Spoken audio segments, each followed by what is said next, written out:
And Yeah. then the other thing we're investing in besides oil, because Kim and I have no stocks or bonds, no ETFs, no funds, except things that we started because we're entrepreneurs and we're venture capitalists is what we are. And so the other thing we invested in is Wagyu cattle food. And I go, why Wagyu? Because it's a brand. And the rich will always have money. The poor and middle class will have to eat ground turkey or fake beef. Do you know what I mean? So Kim and I invested in Wagyu cattle. We actually bought the calves and all that. And because that's food. And people have to eat. You may not like to eat beef. You can eat your fake beef or whatever, fake chicken. But the rich will always order a brand. So there's so many distinctions which education's supposed to give you that makes you smarter no matter what happens in the economy. And that's why we have Rich Dad's World, to get the basic information out there so you can either take control of your own finances or let some college educated person from Stanford or MIT do it for you. Any comments, John? You just nailed it right there. I think the key there, the overarching theme of kind of what we're talking about is, regardless of what's going on in the world, there are always opportunities. And you cannot rely on somebody else to find them for you. You've got to do your own work. But there are always opportunities. Like you said, I mean, looking at the scarcity of what's going on right now, scarcity of food supply, scarcity of fertilizer, scarcity of oil and gas, it's sending prices up. That's where I'd be looking to invest. I mean, that's where I'm looking to invest, right? And yet people are just either their heads in the sand or they're completely unaware of what's going on in the real world because, like you said, they're in the micro world. They're worried about. They're taking advice from certified financial planners. That's why you're recovering CFP. If I could add that to back exactly what you're saying, the reason there's Rich Dad World is my rich dad was my coach. I mean, he slapped me around the place, yelled at me, called me stupid. He was tough. But Rich Dad's World about it, not that they're mean, but people like me needed a coach. Yeah. And the other reason Kim and I created the cash flow board game is the way my rich dad taught me about money was playing Monopoly. And as Maria Montessori says, or the Montessori school system says, what the hand does, the mind remembers. So if you're just getting words, it goes in left ear, comes out right ear. And so you have the cash flow board game, you actually have to do something. So you have Rich Dad's World. I mean, I had a coach, Kim and I had a fantastic coach Frank Crary. The reason Kim and I now own partners in one of the biggest, richest gold mines in the world is because of Frank. We had great coaches, right, Kim?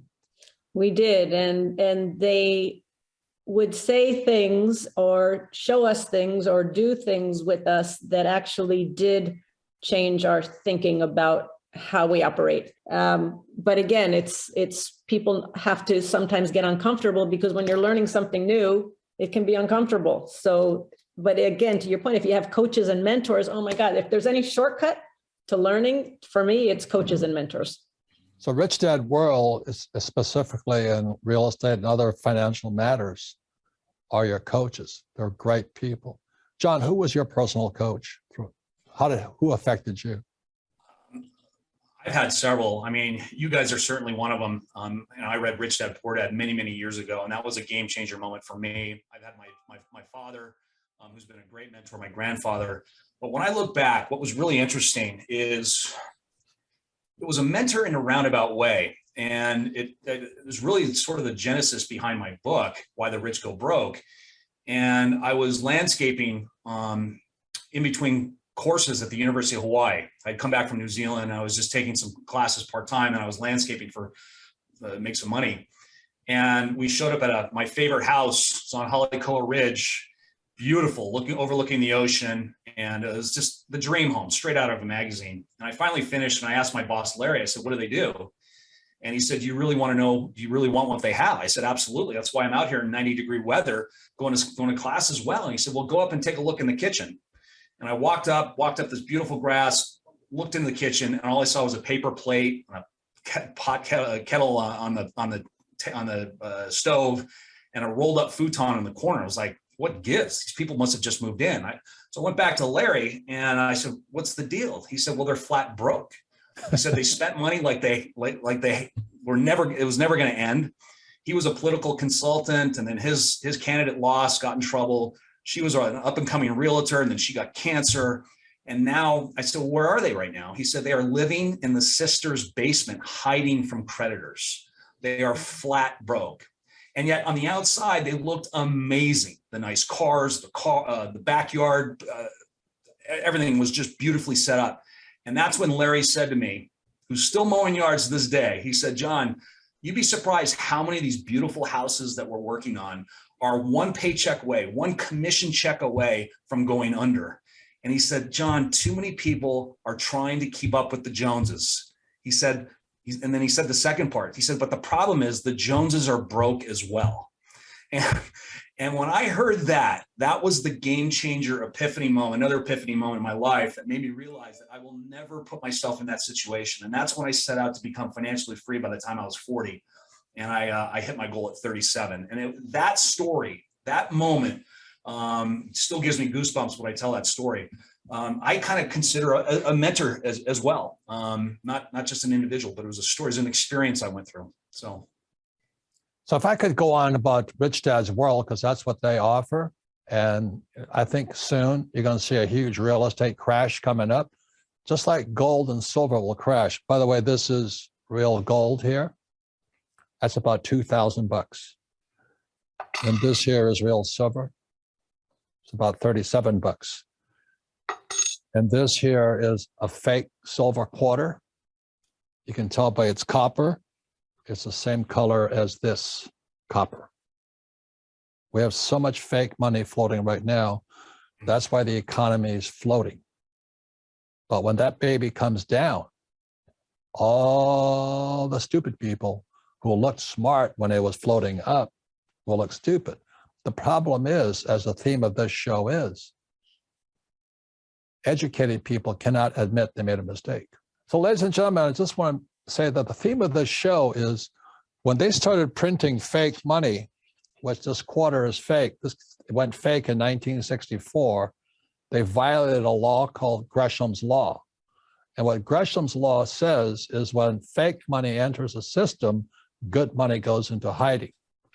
But what that set up, so this here is real gold.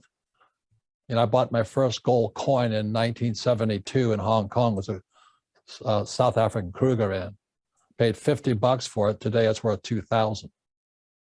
That's not that the gold went up, the dollar went down. So my point here is this: the reason you have Rich Dad's World is real estate's a very big subject. You can have warehousing, office buildings, shopping centers, everything. But the one thing that's causing people to go broke, exactly as John says, they're hanging on to their frickin' houses.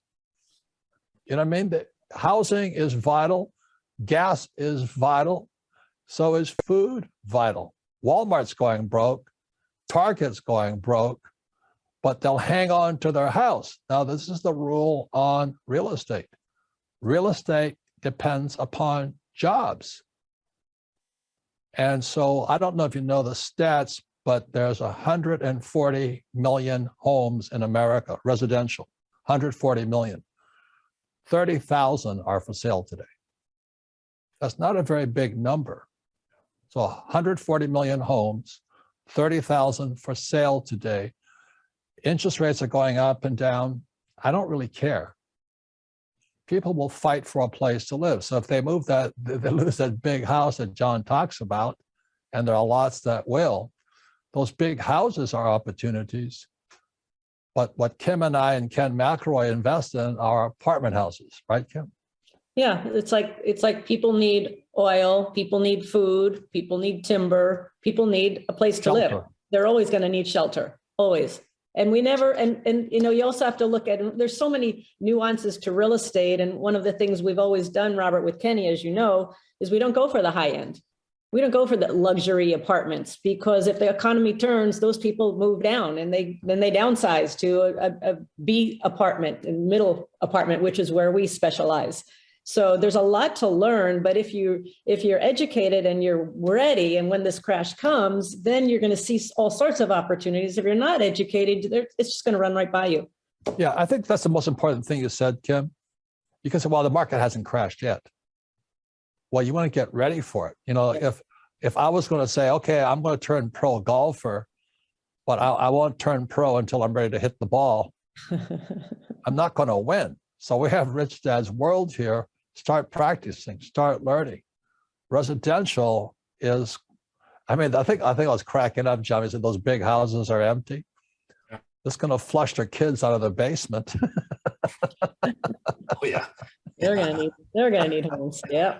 That's going to force a lot of kids into their parents' basement. No, John, these kids can't find jobs. Oh, yeah. Because Biden's paying them not to work. Yeah.